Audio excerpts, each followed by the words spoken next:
On this week's episode of Devil's Trap Podcast, I decide that if I ever make a deal with the devil, I better get an unstainable white suit. And we learned why there should be no Spanish fly for the white guy. Let's do this.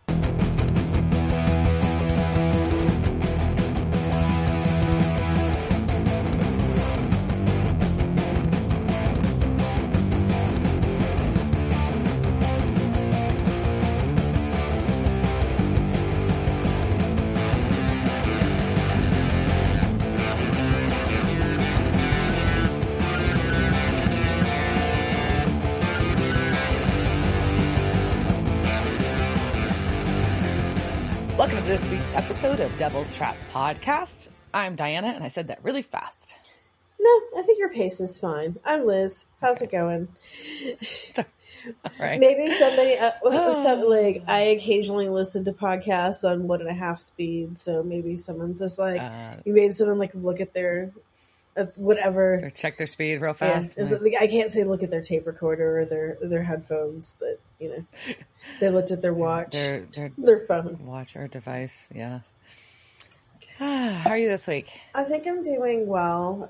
We're getting close. The Halloween stuff is out in stores, and I think that's just sort of like they're trying to get the general populace just to be like, maybe you won't be dying of a heat stroke soon. I think that's... I mean, I feel like that happens every year at this time. I will say I did go to Costco, and they already have Christmas shit out. They already started moving the Halloween stuff out. There's barely any. That's actually really amazing. Well, the HEB, which is, you know, our main grocery store here, like one of them had some really good Halloween stuff, but then I could see they didn't have like their school stuff finished yet. And I'm like, it's September 4th. When the fuck does school start? Like, it's been started everywhere. I was like, everybody's back in school already in Texas, at least. They're back in school. Maybe they were taking them down. I don't know, because I was like, what the fuck? Like, shouldn't these kids like be in school already? And I don't know why. We'll discuss my high pitched voice, but I don't know why that was so high pitched. But sorry. So yeah, there's been, you know, still trying to avoid the outside. Went and saw a show at a venue in San Antonio I've never been to before. I'm sure it's been there forever. I just don't go out. But it's called like the Boeing Tech Center, so it's like over like where originally they wanted to make it like Cyberport San Antonio or some crap like that. I know they were trying to lure a bunch of like cyber businesses. Not saying, but so how was the show? So I missed. Like I went to the show to see Twin Temple, who has a new album coming out called I don't know, is God is Dead or something. I don't know, something blah blah blah. But I'm sure it's gonna be amazing. But I missed like half of their set because I got taken on a wild ride through San Antonio. But you know, I made it there, saw at least half of them, and it was really nice to always see like. I like seeing them at solo where they're headlining because you have their fans there, but I also enjoy seeing them at places like this where maybe people don't know who the fuck they are, and they're watching people discover them and being like, "What the fuck is this?" And this is my new favorite thing that has ever happened, right? So there was a bunch of that with Twin Temple. Then Behemoth went on, and they were just theatrical and fun. There was goats and stuff, and it was just, you know, it was great. And then Danzig actually showed up, so he canceled. I know he at least canceled the Houston show. He played Dallas. He played San Antonio. I think he canceled another one. I think this like interesting. Whatever. So like, just basically, you know, I'm working on this is how like you maneuver in and out through crowds so nobody notices you, but you still get to watch the band and enjoy it. But I was like on the outside of a crowd, and of course like super tall magnet dudes were just like popping in front of me, and then a guy was just like, ha ha ha, that's so great. And then like I'll just you just switch places with me, and I'm like, that won't matter. Like, we'll just switch places, and then the guy will just move over there. That's just how short people at a concert or a show works. But I texted Diana that I was very happy to be in San Antonio. Everybody is short.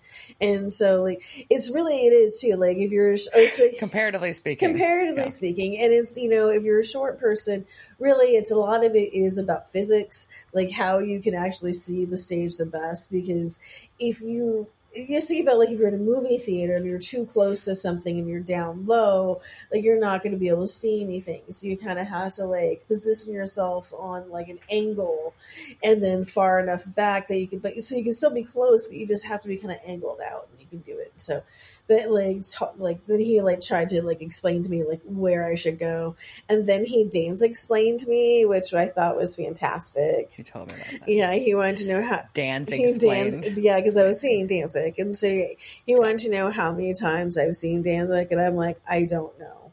Like, I honestly have no fucking idea because I don't care. And so it's just like I didn't count. I haven't counted, and I was just like, have I seen Danzig? I don't know. And he's seen Danzig 15 times. He signed a poster of his once. That was awesome. I was like, cool. I'm going to keep my stories about how much more awesome I am than you are to myself. And then he was like, oh, I'm going to go, I had to go see my friends. I'll be back. I'm like, cool, you do that. And then I disappeared. I went into the bathroom, and then once again, in the bathroom, this is also the other reason I shouldn't go out in public. Just my superpower of people just telling me shit. Telling you things. Telling you everything. Well, and so this girl who I I made some comment to about us competing against the other side, because the bathrooms, there was lines, and I don't know why I said that thing. It was stupid, but I just said something stupid about the lines, because sometimes you're in a bathroom and you're there's awkward silence, and you're like, oh, you made eye contact, and I'm like, stupid line shit, and she's just like, what? So I'm like, whatever. So I go to the bathroom, I'm washing my hands, and then she comes out and she's got a dress that you would probably like, and it's black, and it had fringe from wrist to basically floor, but she just proceeded. God. That sounds messy. Yeah, so basically it's like a tunic, right? Or think a caftan. If the caftan was fringe all the way down, I guess. So you could do it could become wings, or it could be just anyways. So apparently that got in the toilet a lot. But why are you telling me this? I don't need to know. We didn't bond over the stupid. I don't need to know about your toilet water fringe. No, but she had to tell somebody, and somebody had to be told it was me. So I think that's just going to be my cult. So it's going to be Catholic confession, where I'm just healing people by hearing their things. You just come up and you say whatever random shit apparently is on your mind. And just because apparently I look like I'm okay with it. She doesn't look like she'll be irritated. She'll be fine. Yeah, I guess that's my superpower. Lucky you. I mean, there would be benefits to that. I think you could, as a cult leader, you could leverage a lot of information. Yeah, I need somebody in the back recording all of that shit. So then I have collateral. I know how cults work. What about you? It's a much more exciting outing than mine. So I think, my excitement was work, and then I went into the bar. I don't know. I haven't been out much lately. I've been very busy, and when I have gone out, I don't know, we hung out by the pool with some friends and went over to Charlie's Star Lounge and all that kind of stuff. But nothing too crazy in our world, because we're counting down for a lot of very busy times in our world. So countdown to our car show is the big thing on September 23rd in Deep Ellum. The Invasion Car Show, invasioncarshow.com. Diana, again, this show is not just a plug for your car show. I know. She's like, what? Whatever. It is whatever I say it is. But cool. So Diana's living her normal busy life, which is awesome. She's just I'm not 7 times awesome this week. So no, I just haven't I'm trying to think, I haven't been to any shows in a minute, which I'm okay with. I needed kind of Not that I needed You were a going to see, break look, from after music, you see, but like, a lot of them were work adjacent, and I needed some not work adjacent, like hangouts like, and music in if my life. also, if you see too many bands in a row, I just think you don't appreciate it as much. Yeah, yes and no, but yeah. Oh, that's just my theory. So, I don't know. I love live music. I know you do too. I do it a lot because it's my livelihood. And sometimes I'm just, I love live music. it's different. One, but I do think that if you see too many things in a row, it gets repetitive. And also then like everybody one, like sometimes you get kind of, at least I do, I get kind of jaded. And I'm just Yeah. like, whatever. Oh no, am I seeing this amazing thing again? Oh, like that, because you just saw that amazing thing last week.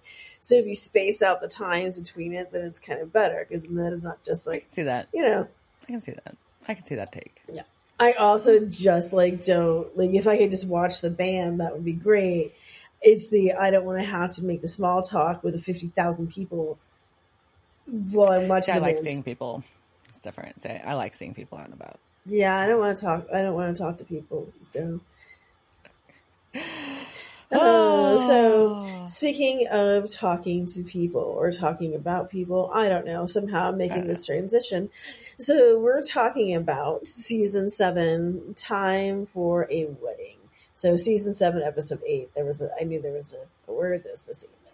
Right. So the idea is similar to how in season 4's episode 19 they did Jump the Shark, So TV shows like often to be like raise ratings, they have a wedding. So Right. this was middle of season 7, so Time for a Wedding. It first aired November 11th, 2011, and this was directed by Tim Andrew. And this is his first time being a supernatural television director. We will see him more. He has done, besides this, a ton of stuff. Most recently, lots of television, including NCIS New Orleans and NCIS Hawaii.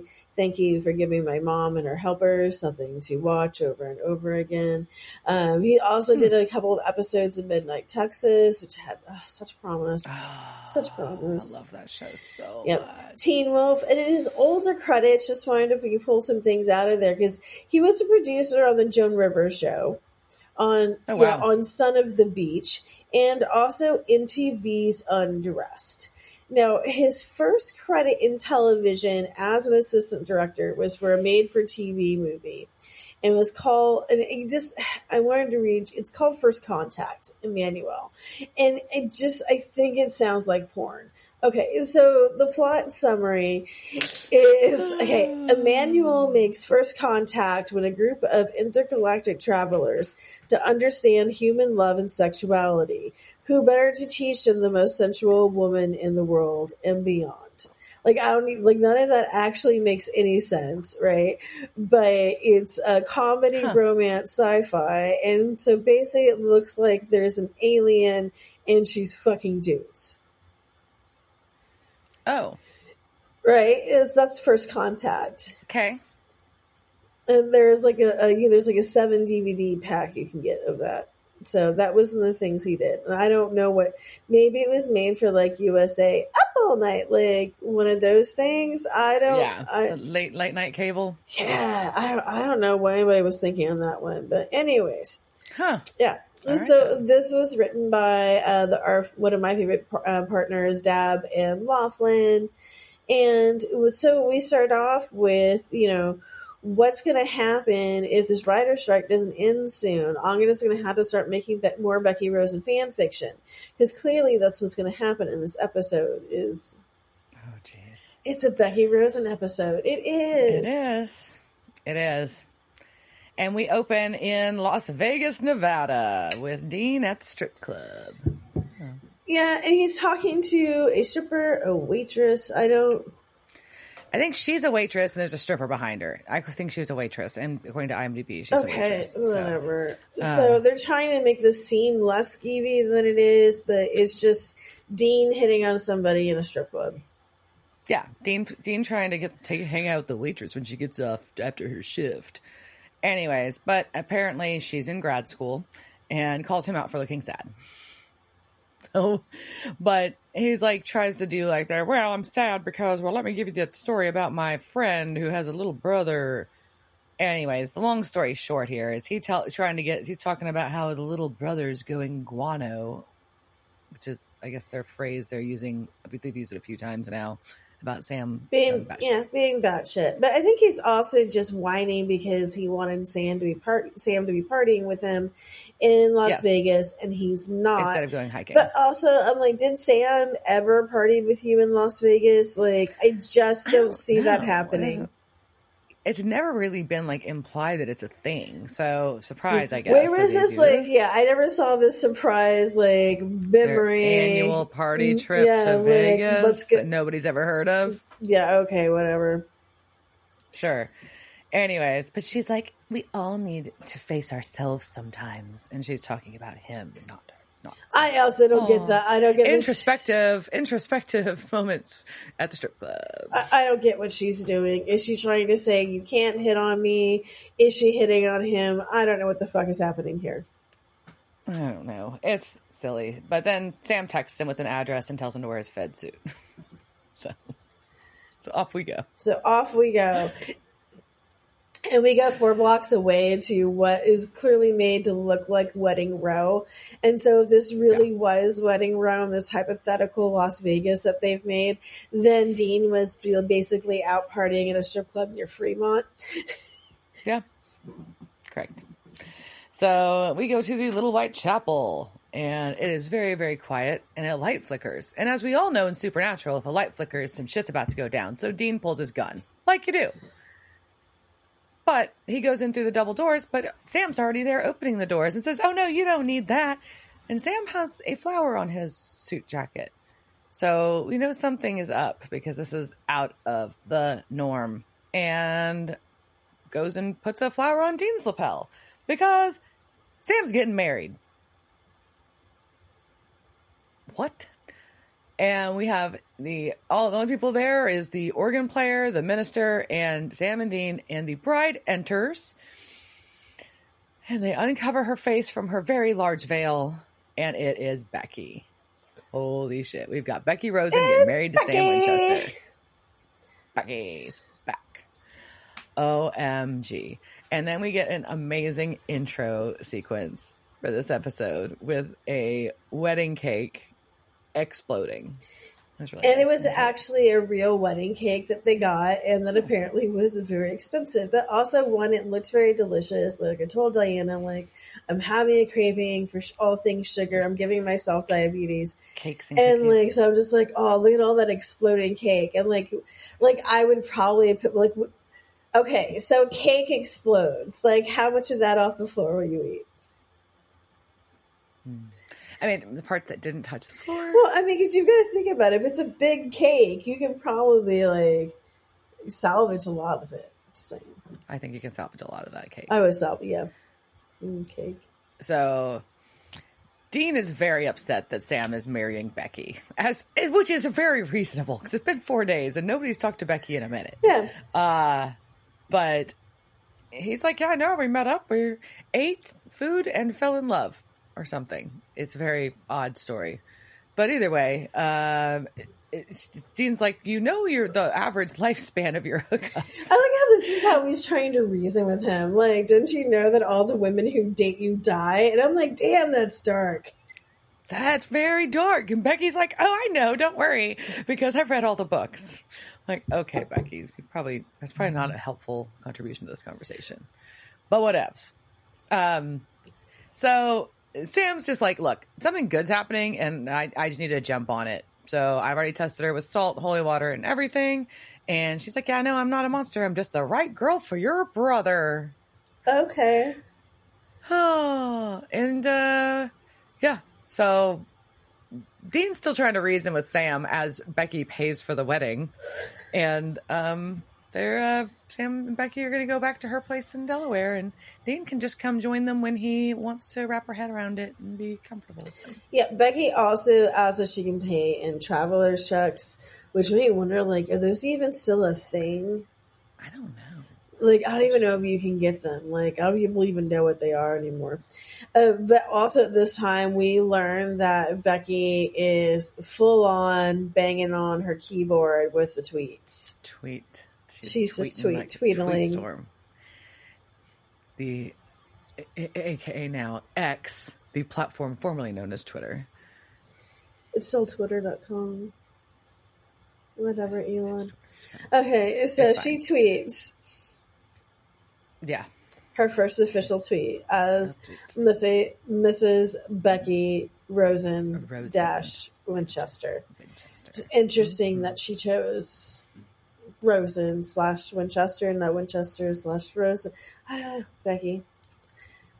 Anyway, so they exit the chapel and Dean's just like, what the fuck is happening? So he calls and leaves Bobby a message and says he's going to go snoop around Delaware. And they keep, like, this is the first time they leave this, like, giant clue about Bobby fighting a Vam's nest in Oregon. Yeah, it's weird. It's not important, like, ever. No. But except that it made me then want cheese. Because I'm always hungry. And I was like, ooh, they tell them, like, factories there. Then you can get cheese, and get some ice cream. Oh, it's delicious. Oregon. So, but instead we go to Uncle Dietz's Alpenhaus German restaurant in Pine Creek, Delaware. You know that place has pretzels and probably beer cheese. I know. That's why I was like, instead of Tillamook, we can go here and get. Yeah, we can. We can get cheese there for sure. Yeah. Yeah. So, but there are sign notes that it's the class of 2001 10-year reunion is getting ready to happen.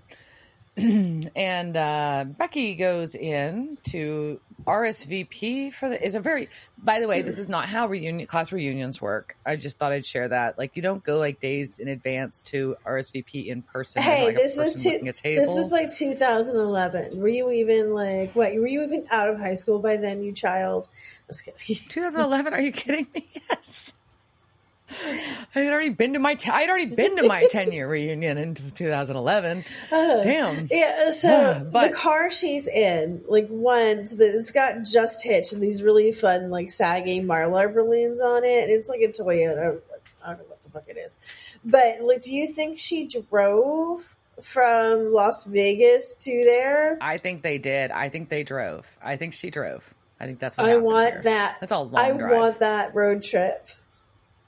Like, even with, like, Las Vegas to Delaware, Sam and Becky, like, drugged up Sam Winchester, roofied his ass up, and, like, what are they listening to? Like, what is their playlist? Like, oh my god! Like, I bet it's all, like, Is she listening to Supernatural books on tape? She could be, or like Amy Grant or something. Like, you know.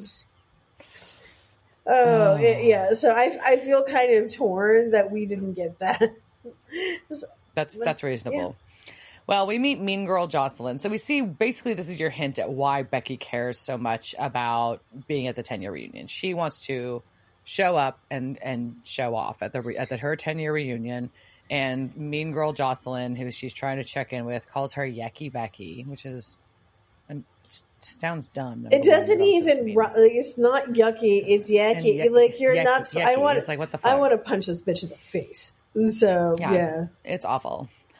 But either way, she gets to show off Sam, and then tweets about roasting Jocelyn by introducing Sam, which is just a weird word use. But we meet Guy outside, and Guy is the Becky's good friend. And they met in the erotic horror section. And I'm going to the wrong bookstore. Where the fuck is the erotic horror section? Because, like, I need that. Also, when Guy asks her about Vegas, Becky says it was awesome. And I have found myself on some very serious calls, like serious business calls, being like, everything is awesome. I'm like, oh, I'm so sorry, man. Like, no, everything is not awesome, but everything is awesome, but it's not awesome. It's not awesome. It's awesome. Not awesome. God damn you, Becky Rosen. What have you done to me? Well, Becky Rosen is now getting some sketchy ass vial from Guy's pocket. I do appreciate that she's doing the drug hug swap. Which I would not know anything about. What? But, it is one within some criminal sections where you hug but also women do this with tampons or other things that you're just like the handoff, the hug handoff, so you can't see that your friends don't know what sketchy things you're doing. Yeah. Well, up to this point, I kind of like Guy. And she makes some comment about how everybody needs to have a Wiccan around, and he's agreeable about it. This is the first part we start on this Wiccan thing, and yeah, and I guess this is after the aughts, the teens, but Wiccans really that's not I don't know. That seems so 90s, but yeah, it's weird. Either way, so Dean's now in Delaware as well at the restaurant. But Guy does tell her "Blessed be, sweetie," and it's hilarious. Okay. And I would like that on a t-shirt. Thank you. Well, he goes to poke around the restaurant, and Dean goes to poke around the restaurant and notices a news article about a freak accident where a lotto winner was killed. And the alarm bells go off, because every time we hear freak accident and someone dies, it could be a case. It could be, and conveniently, this paper has also included the fact that the victim was a lottery winner, right there. So, thank you, paper. It's isn't that part of the Alanis Morissette song? It is exactly. I think it is the Alanis Morissette song. All right. So back at Becky's house, she has made a romantic dinner of a store-bought rotisserie chicken and champagne. Yeah, or it's a Boston Market feast. That was oh, that's true. I couldn't tell, and then I was like, and then I went. That's fine. That I would actually respect that more. I mean, I buy the rotisserie chickens at the store. It's not a knock. It's just. Do Boston Markets still exist? I think there are a few, but not like they used to. They sell Boston Market frozen meals at my grocery store in the freezer section. Yeah, but also she's in this peignoir. Is that how you say that word? The pin. I spelled it right.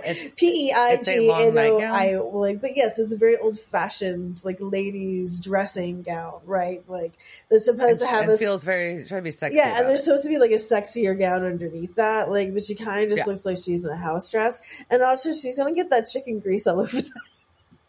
I was like, you can't have that chicken in that. No. You're gonna get a grease stain on that, and it's not coming out. Not coming out ever. Mm-mm. You've ruined this thing. No, it's ruined. It's ruined. You're gonna have to take it back to Lane Bryant or whatever the fuck you bought it. Oh my gosh, J.C. Penney. You take it back to Chico's. I mean, it looks comfortable. I would lounge around the house in it, but I don't think I would be like, hey, Mr. Winchester, Mr. Rosen Winchester, come and get my chicken. All right. We cut from that to somebody hitting, and I was just like, what the fuck is... No, first we get Sam takes a sip and gets triple vision. Right. And then doesn't know why he's at Becky's. So this is our first, we're already sus about this whole thing. Now it's here, okay, something is extra sus, because she jumps in his lap, makes out with him, and then dumps potion in his glass of champagne, and then makes him drink a bunch of it. So now we know he's drugged, or potioned, or whatever the fuck. But he's back in love. But he's back in love. So then we go to the baseball diamond. Okay.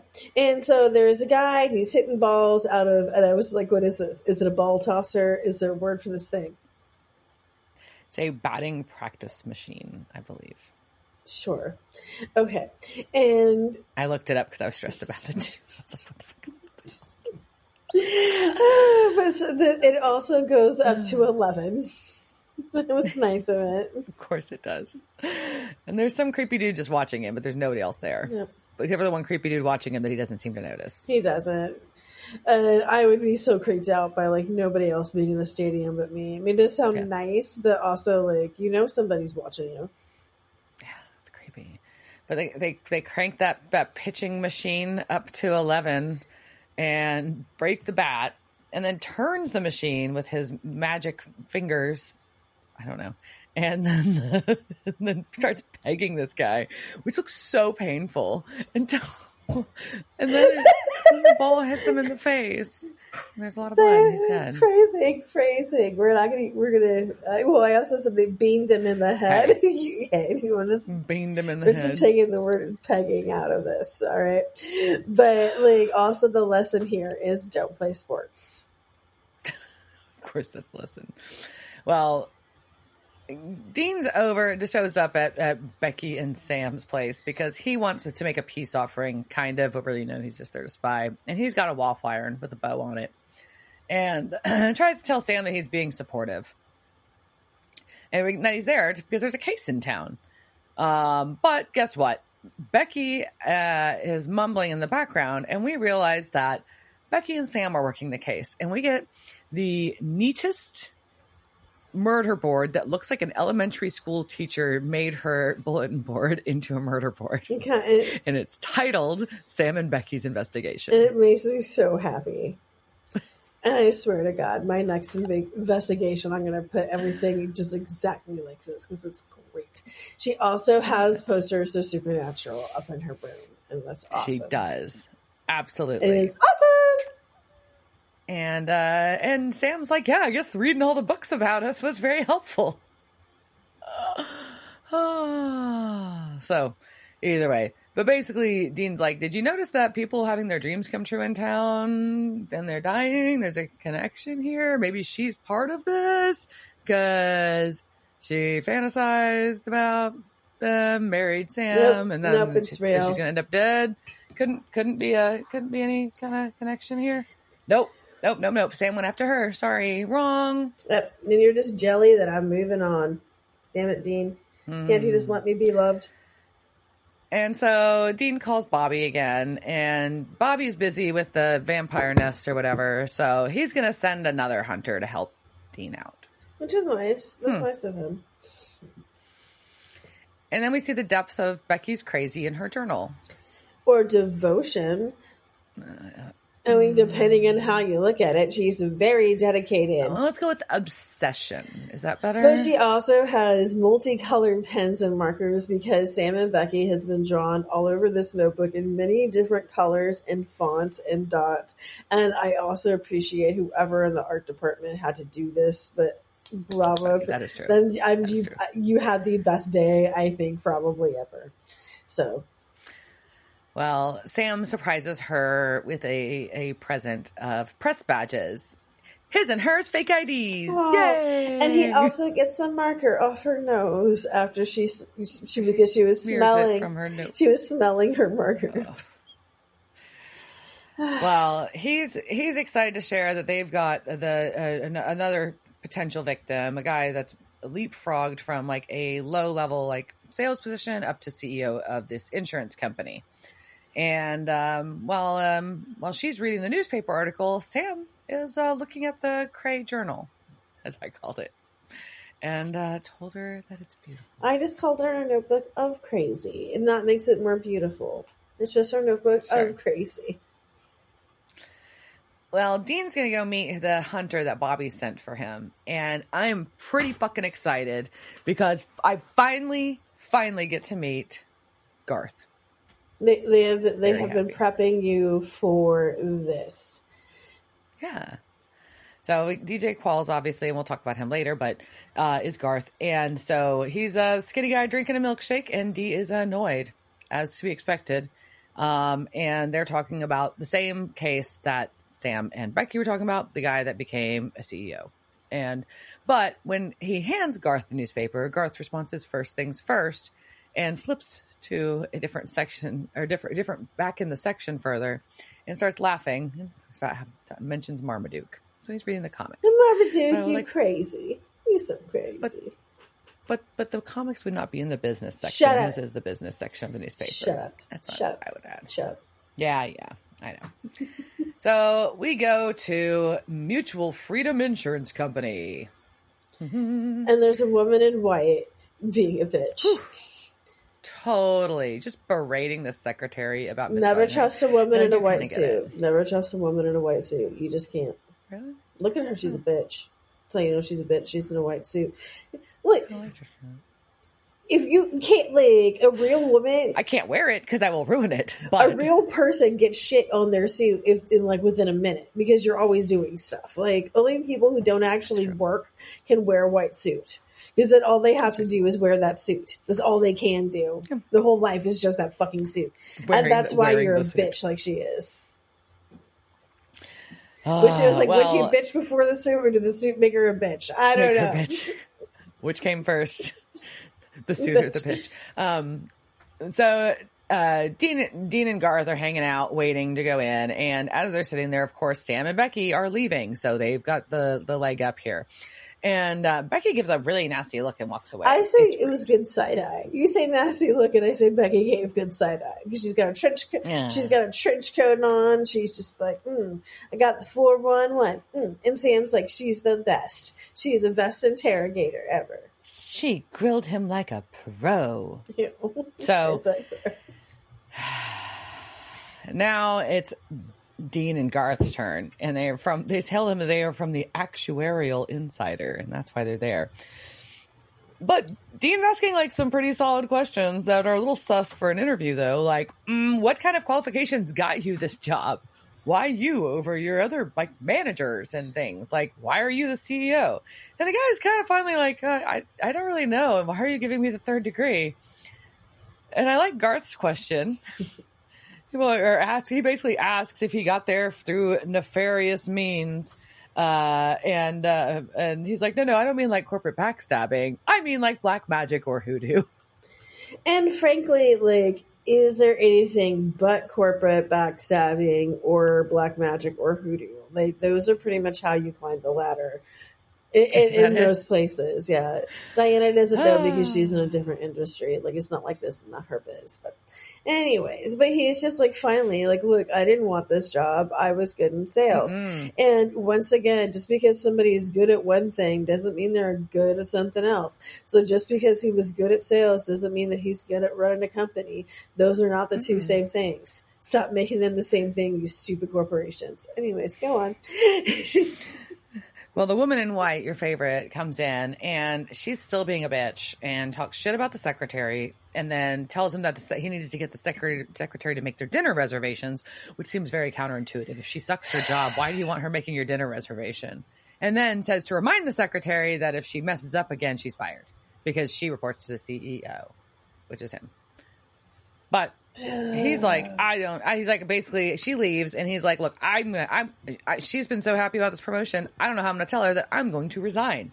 Oh shit. He's going to resign, and he doesn't know how to tell his wife.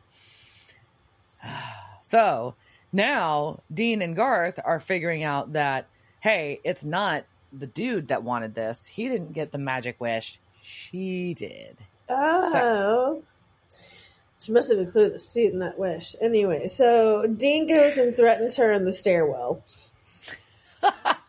He does this a lot. Like, I don't understand why he hasn't figured this out.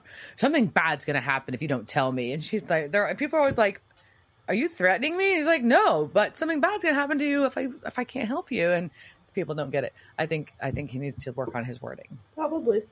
Yeah. Also, just use "I'm a hot dude."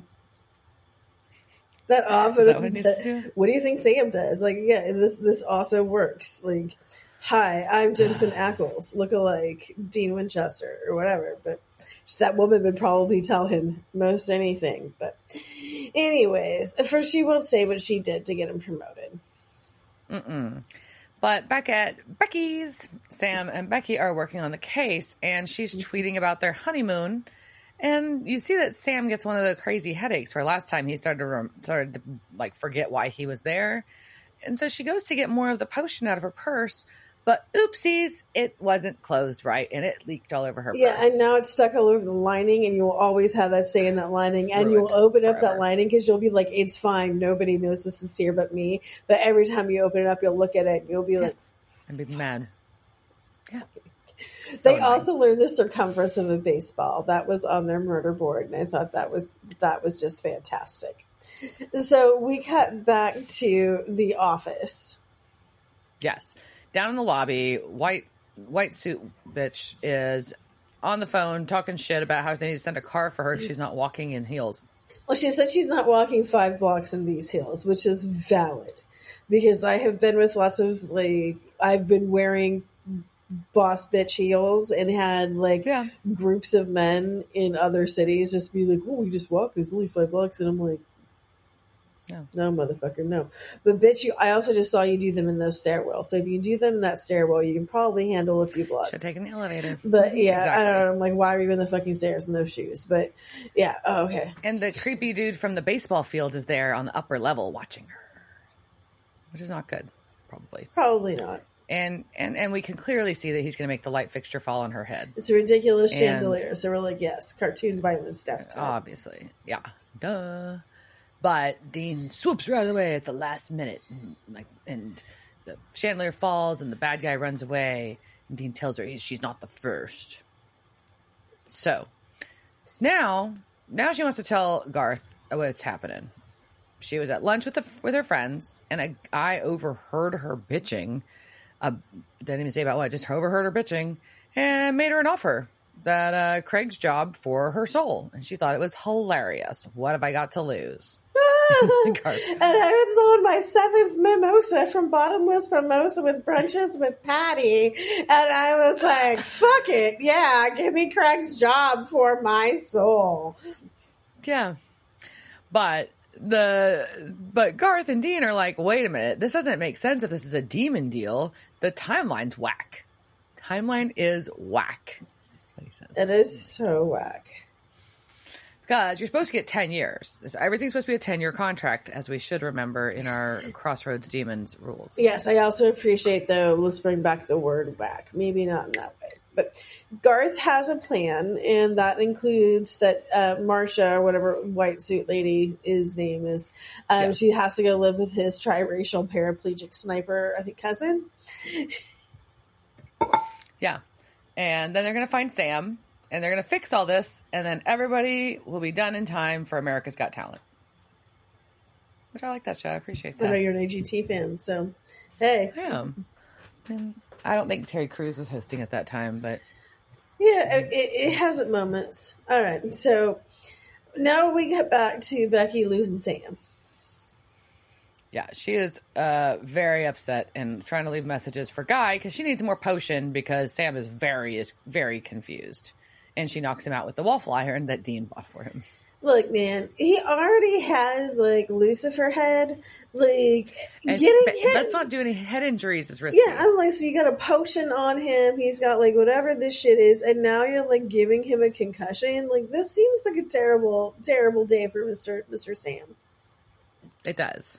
So, they are now at the homestead, which is a cabin that we will discover later is her family's cabin. And Sam is tied up to the bed. How did he fit in that bed? I mean, he was kind of spread eagle. That kind of I don't know, Jared. About he would fit in an antique iron bed. I don't know. Probably not. And he's not wearing pants. Becky is like, no, I didn't do anything weird. Can I get you some water or a bottle to tinkle in? I'll help. She wants to hold his penis while he pees. Yeah. It's weird, Becky. And then her computer dings, and guess who's there? But good old Guy. And he's giving her a cyber call. That is what is happening now. It is a cyber call. Cyber call? Is that who called it a cyber call? That is what the program is called on her laptop. Oh, I missed that. Yeah. That is hilarious. And so it almost looks like a very Max Headroom thing where he's coming through. I love it. That is really funny. I missed that. That is amazing. But she's like, look, I'm at my parents' cabin. Sam's tied up and I'm out of elixir. Motherfucker. And this isn't the context I had in mind for having him tied up. Because they still haven't consummated their marriage. Oh, man. Because they're taking it slow. Because true love is forever. And everything just feels weird now. Yeah, so Sam now knows that he was dosed with he calls a love potion, a social lubricant, a ruby. And so we're going to talk about love potions. It's time for Liz's Haunted Home Shopping Network. It's Liz's Haunted Home Shopping Network. Or lore. Or I don't know. I got confused on what I was doing. I didn't follow the assignment. Okay, so I started off looking and was like, so we can go, like, we could have a haunted home shopping network and I can go find you guys some love potions on Etsy. The thing is, there's a lot of misbranded things on Etsy, and they call them love potions, but like you can't consume any of them. Like all of them explicitly say, like, if you drink this, you'll die, like type of things. Like they're made to like rub on things, and like to me, that's like a love oil. That is not a love potion. A love potion Agreed. implies that it is consumable. So then I Yeah. started thinking more. I was like, okay, well, maybe it's not love potion. He did call it Spanish fly.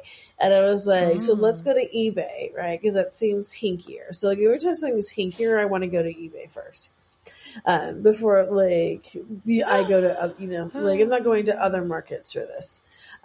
So go into eBay and you just look up Spanish fly and you get 159 results, which is actually pretty small for eBay, but still 159 results.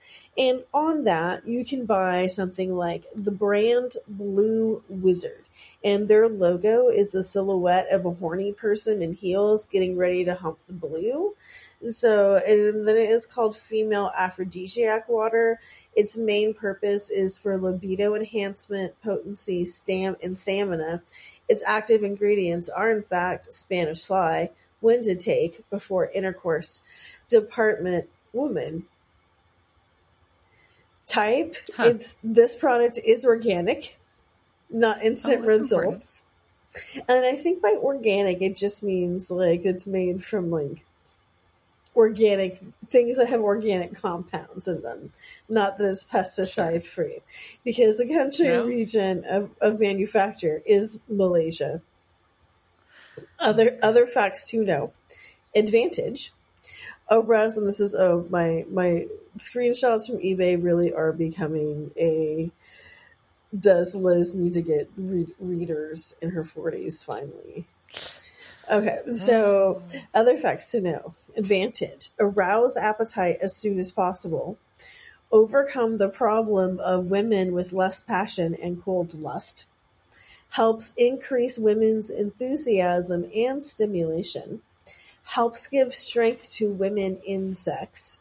No color and odor. And one bottle can be used repeatedly up to 2 to 3 times. Blue Wizard ingredients. Main ingredients, Spain, import, raw material, night lily. This product is blended using the latest high-quality biotechnology methods, does not contain toxic drugs, alcohol, even no side effects, and most importantly, it is safe to use. Methods. That is important. That's important. Methods of pickup. Drop the Blue Wizard stimulator into 10 to 15 drops of water, except milk water and young coconut water. But it is possible for Sprite, Coke, and drinks similar to this. 2. Blue Wizard can be taken as is without mixing. Product information. One bottle of Blue Wizard female stimulant contains 15 milliliters and can be used for 2 to 3 times because of its content that is more than other female stimulants. Blue Wizard is prohibited. So Blue Wizard prohibited, and then there's a list of what Blue Wizard prohibits. Okay. So they prohibit that you cannot drink coconut water before and after drinking Blue Wizard. Cannot be mixed with drinks containing milks. That's so weird. And avoiding mixing in drinks that are too sour. Weird. Yeah. So also number 1, I don't have any idea what Night Willy from Spain is. Like that's not really a thing. But also you can buy 10% of Blue Wizard if you buy it in bulk. So you can like it starts off at like $22.99 each. But like say if you bought 3, then it was $21.61 each, which kind of a bargain, right? And so but on eBay, there are more things like that list Spanish fly as ingredients. So it's like, okay, so maybe I should have done that in the first place. So let's just Google Spanish fly. And so do that. And I just went to Wikipedia. And according to that super legitimate source, there is a substance called damn it, I looked up how to pronounce this word and I had it. Cantharidin. Okay, Cantharidin, cantharidin. But that is an odorless, colorless, fatty substance of the terpenoid class, which is secreted by many species of blister beetles. And by many, I mean there's over 1,500 species of beetles that do this. And so the secretion is like a burn agent or a poison in large doses. But the preparations from it historically were used as aphrodisiacs, as the Spanish fly. And that's crazy. yeah, and in its natural... I have a side story. Okay, I can't wait to hear that. So in its natural form, cantharidin is secreted by the male blister beetle and then given to the female beetle as a gift, right? It's like their copulatory gift after mating. Like, we have done the deed, have my goo. And then afterwards, the female beetle cover her eggs with it as like a defense against predators. So, but like in humans, like in men, like it causes a burning sensation in the urinary tract, which makes them hard and gives them erection. Sexy. So also it causes like pelvic... Sounds unpleasant. Right? Also it causes pelvic congestion in women, which is why it's also said to be sexy. Do you want to give your side story now? Or? It's a brief one. Okay. So I just finished a book called The Lost Apothecary, and it's like a historical fiction. Yeah, I think I've read that one. Yeah, modern one too. And in the apothecary, one of the ways that they would give a killing material would be they used something with blister beetles to make like the guy that was cheating, a cheater, get horny, and they wanted the mistress to get horny and die, basically. Okay, so yeah, I can see how that ties in. So they were using they used blister beetles to make someone get horny, so that they would come on to the married man, and then but they wanted to give them so much of it that it would eventually kill them. So, which is possible. This is a very, very toxic substance. Although the use of it goes back to at least Roman times in the Western world, but even in like Eastern medicine, the Chinese blister beetle, the Milabris, that's been used for over 2,000 years. So it became like well known in like in popular culture when the Marquis de Sade was basically giving like gummies of this to sex workers, and that was to set them on fire, but really it just made them have like super bad cramps and die. But he was put on, that's why he got arrested for murder, one of the reasons.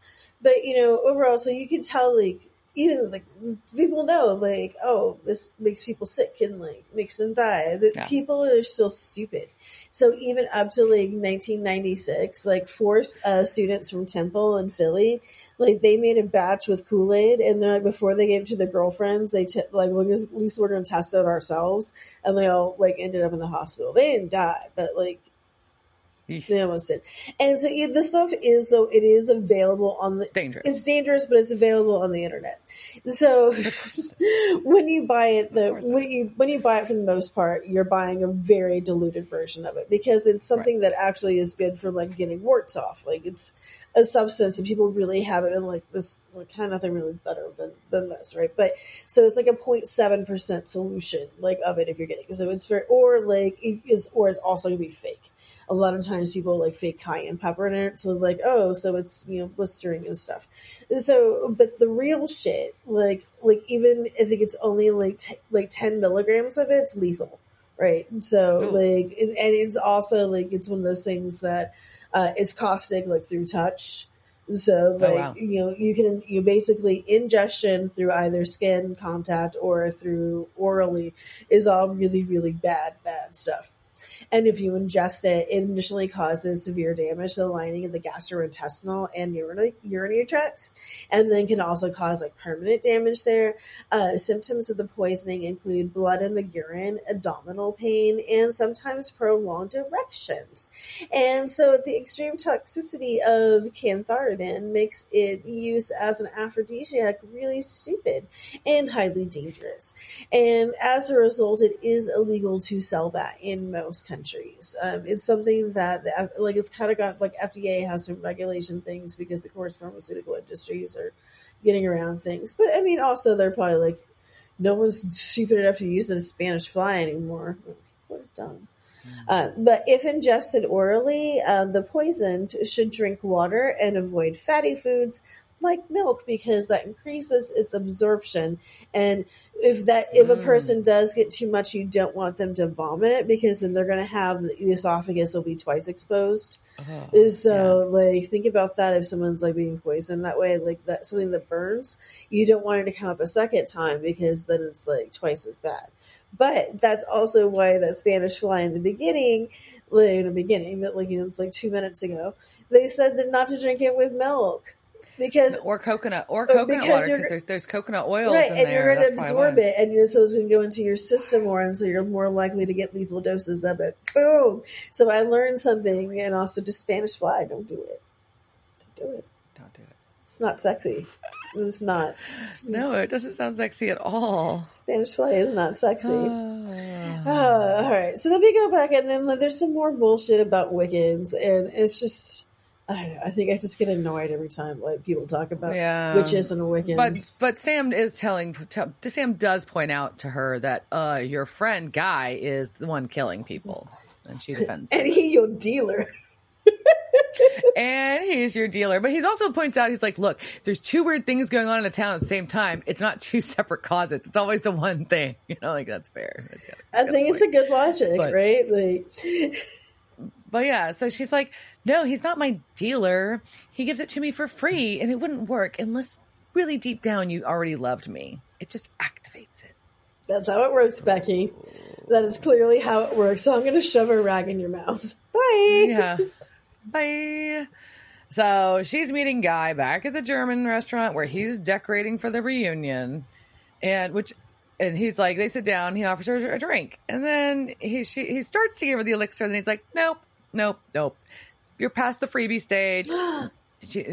And she's like, I thought we were besties. And he laughs at her and calls her so pathetic, it's almost cute. So pathetically, Becky. And this is where I stopped liking Guy. I liked you to this point. You were a sassy, fun friend, and now you're just a dick. Yeah. And it ends up, he flashes his red eyes because he is a crossroads demon. And she knows it. And he really loves reunions, and it makes sense why he works events and does class reunions, because everybody's trying to prove something and wants something to show off. And I think you're right. I was like, this makes total sense that reunions would be wonderful for crossroads. At first, like, why the fuck would a demon care about being an event planner? And I'm like, oh no, this tracks. Okay, so she's really upset, and she's like, well, shit, I guess Sam was right. And he's like, yeah, I'm not, he's like, yeah, I'm not going to deny that. There's unfortunate accidents. There's people have died in those. And she's like, so I sell you my soul, and the next day piano falls on my head. And he's like, oh, I would never do that to you. Because she's special. Because she's with Sam Winchester, who could gank his ass, quote unquote. Yeah, we do get a gank. But also, what have I told you? Nothing. Nobody ever should tell you that you're special. You're not special. No. Well, he's going to offer her a special deal. Well, she'll get 25 years. She'll have Sam will love her for the rest of her life, but she doesn't have to cash in for 25 years as long as she never tells Sam and Dean about him being there and what he's been doing. Nobody ever gets a deal this good. Mm-mm. I mean, we all like it. It's a pretty good bargain. It's not a bad deal, but. So you're still selling your soul. So I mean, that's a whole other thing. So back at Becky and Sam's, Dean and Garth break in because they are concerned, super concerned, and they figure out that her family has a cabin, and so they need to go there basically. And I do notice the Route 666 movie poster on the wall in the background here. That is that. Yep. But Becky's going to go back and see Sam tied up in bed with the rag in his mouth. And she just really imagined spending her reunion, like, showing him off. Not that anybody would know who he is, though, because Supernatural is not very popular. Right. And before that, though, Garth did find Becky Rosen's Twitter, which there actually was an account called @SuperBeckyRosen that had tweets by the character. And it doesn't have Becky's lost tweet, but they were all posted on September 24th, which was when the episode was being written. So people were like in the writer's room being like, I'm going to make it. And so that has like all the ones, like the first official tweet as Mrs. Becky Rosen Winchester is in there. The Jocelyn Caruso Roasted is in there. And then it goes to the accounts for sale. And so you want that as far as like 2016, someone took over at Super Becky Rosen and you can buy it if you want.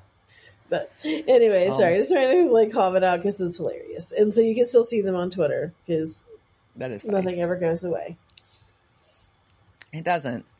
So she's going to lay her head on his chest and say that she knows that he doesn't love her, that she's a loser in school and in life. But she just thought she related to him about being a freak. So, yeah, the only places that she was understood was on her message boards. Chuck dumped her, and why did Chuck dump her? Chuck dumped her because she intimidated him with her vibrant sexuality. But also, I think this is really great. So she found her people, but then she lost her people, right? She finally found you. I have this fandom. It's a supernatural fandom, and I have a dude that I love, but he's no Sam Winchester, and I just am too vibrant sexually, and so. But now I'm alone. But Sam gives her some solid advice. If you want someone to love you for you, don't drug them. But I mean, like, you could offer them drugs. Yeah, that's different. Okay, just making sure. Okay, so very different thing. Very different thing. But he's just like, you're better than this, and she's just not really sure. And sometimes she's not so sure. So we cut to Becky back at the German restaurant having a drink. The reunion's over, and she missed it, but she's there after it. I don't know. This timeline kind of bothered me. But so whatever. I think she's gotten to the reunion at the end of it, right? So like it's ended, but so she's there while they're doing cleanup. And Guy's like, "Oh, what are you doing?" And she's like, I'm in. Let's seal the deal with a kiss, like you do with your Crossroads demon." Right when they're about to kiss. She's got a Zippo ready and drops on the floor and burns a devil's trap into the carpet. Devil's trap! Ooh, Guy is trapped. Guy is trapped in the devil's trap. And I love Garth's line where he shares with us that blueberry vodka, the answer to all life's problems. And I kind of want to throw up a little bit. Oh, so Becky, I am awesome! And this is one of those things, like when I saw, like when I read the script, I'm like, oh, like I will make a cocktail or something to go along with it. I'm like, nope. No, thank you. I could. No, then you have to buy a bottle of blueberry vodka. Then I would have a bottle of blueberry vodka sitting here for the next 20 years until I move. And then I'll have to move. With one drink out of it. All right. So the demon wants an autograph. From Dean. But Dean's just got a demon blade for him. So they're like, hey, we want to know about your scam. What are you doing? Why are the people dying faster than they should from your deals? And he's like, oh, it's not cheating, it's innovating. Yeah, technically you get a decade, but... Yeah, and then you just get an intern to do your dirty work, which is how the corporations are really run, is on the back of interns. But so then they fight-ish, I guess. Like, well, they all get the intern shows up. Jackson, I guess his name is now. We suddenly learn. I've got a few complaints about people's names, like the way they introduce people in this episode. It's just not very clear. They just expect you to assume that people have names or something. But he demon flings everybody, and that's our creepy dude that tried to kill we're also folks. Getting a lot of the Darth Vader, I choke you with my mind. Yeah, definitely some of the Dark Force or whatever the fuck it is. Don't come at me, Star Wars people. I just made Darth Vader a verb, so it was like some Darth Vadering starts happening. I was also amused that they burned this into the carpet with vodka, and then they're able to use a shoe to scuff the devil's trap. I'm like, y'all motherfuckers just burned this shitty like commercial carpet. Well, you can't just scrape that away with your foot. With your Converse. But also, you all have cancer now. That is what you all burning this. There is a commercial on TV with a class action lawsuit just for this scenario. Did you work on the set of Supernatural season 7? When they twice. Did you? in episode Do you 8. have methylcellulose? Like methylcellulose? Something mesothelioma from when they burned the devil's trap into the carpet. From this exact moment. Oh my gosh! Go, I was like, oh, haha, they're not gonna be able to break that devil's trap, and then all of a sudden he's out. I'm like, wait, that doesn't work. But okay. Either way, there's fighting, and Dean loses the demon blade, and Dean's getting choked out by Guy. Sam is getting choked out virtually by the intern, and Garth just gets knocked out, so he's out. But all of a sudden, we get somebody stabs the intern in the back. What? Oh, Becky didn't run away. Becky killed Demon. Because she's awesome. And Dean's excited, and he's about to kill Guy, except Liz's boyfriend shows up. He does. Hello, boys.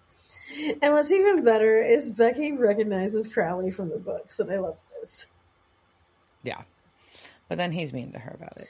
He is. But also, like, I can't see Crowley, like, really having time for a Becky. You know, like... That's fair. But he didn't have to be mean. I know, he doesn't. So, but he's actually like, hey, no, you're just going to kill Guy? No, you have to let him off easy. I would do way worse than that. Jackson, the intern, already ratted him out to me in my suggestion box. And so this shit's fucked. That's not how shit works. And he explains to Guy why they can't skirt the rules or be innovators about this. It's about consumer confidence. And we're not Wall Street. We are hell, and we have integrity. Exactly. That's funny. So he's going to make an example out of him. Yep. And then he points out, like, hey, hello, dummies. Have you noticed that, like, you haven't had any demons fucking with you? And they're like, no. And they're like, no, actually, we haven't noticed that at all. At all. Oh, yeah. We didn't think this. about this, but yeah, now that you mention it, like, I guess it's been kind of demon free. Yeah, because you're hunting the Leviathan, and Crowley is not a fan of Mr. Roman. No, he really does. He's just like, have you met Dick? He hates him. Squash him. Squash the little Leviathan. So their deal is Dean will hand over. They're gonna keep Sam and Dean should keep trying to squash Leviathan. Dean's gonna hand over Guy, and Crowley is going to tear up the remaining 15 contracts that Guy had in town. So, which seems pretty reasonable. That's a lot of contracts. Like, that's like, so, like, especially, like, so, like, 2 people already died, right? Plus Becky. So that's like 18, at least 18 demon deals. Like, he was working. And, like, think of how hard that intern was working. If he was going to have to make, like, 20 people, basically, like, fake their own deaths. Freak accident? So he's not even getting paid. Like, I don't know. I think this, like, Jackson was the one, like, no wonder, like, he was calling Crowley, be like, you know what this bitch is doing? He called HR. He called HR. He's just report. like, I am being violated here. And for once, hilarious. Like, you know, and he was like, his CEO was like, my door is always open. So he opened Crowley's hell door, and he was like, look, my rights as a worker are being abused. And that is what happened. So luckily, Sam and Becky are able to get an annulment, and he's nice and thanks her for saving his life, but they're probably never going to see each other again, and that she's not a loser. And we get some googly eyes between her and Garth, and Dean shuts that shit down. Which was really funny, because, like, you know, Sam is really going through his, like, well, I had to be nice to Becky. Like, no, you'll find the right guy. And, like, her and Garth, like, they had a connection. I just love that. Moment. Yeah, I just love that Dean, like, no, this is bad. Run away. Well, outside Sam and Dean, we get our normal Sam and Dean departure, but Garth is there too, and he's got to say bye, and Dean tells him that he doesn't suck. And we learned, that Garth is a hugger. He's a hugger and drives a 1978 Ford Ranchero. I like it. It works for him. I do too. I appreciate it. And Sam tries to open up to Dean a little bit after Garth leaves about, yeah, you know, I do need you to watch my back. Well, he also tries to give some shit about his new friend. So he's, like, ragging on Garth, which I don't particularly like. He does, but they're brother bonding again, Whatever. Yeah. and yeah. But basically, Dean's trying to like, yeah, you've kind of been, whack job, but you've been seem to be pulling it together pretty well, and I know you don't need me around all the time, but you're still a hippie for camping. I don't know. I don't know what's wrong with like wanting to go hang out in the desert, except it's terrible timing with what's going on with Burning Man right now. I was about to say, like, unless you're going to... No. No, don't say it? No, don't. Okay. So, they're letting people leave now, so it's good. People have died.